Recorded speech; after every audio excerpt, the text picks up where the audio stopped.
Адамзаттың бәрін сүй бауырым деп, Абай. Адам баласының басына түрлі сынақ түседі.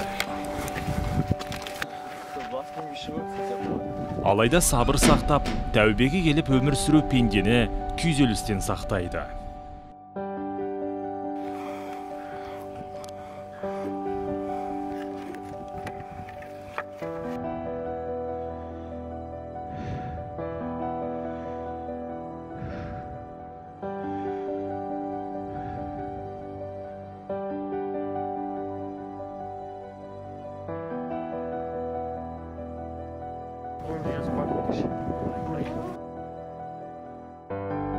Жабыққанда қол ұшын созатын жақсы адамдар көп.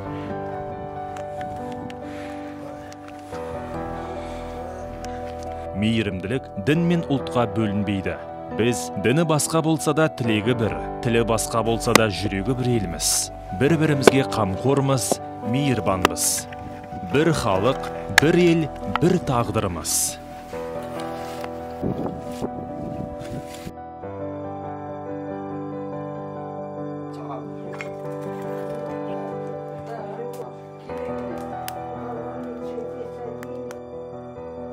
Мейірімділік әлемді құтқарады. Кіріптар жанға қамқорлық, имандылық пен адамгершіліктің көрінісі.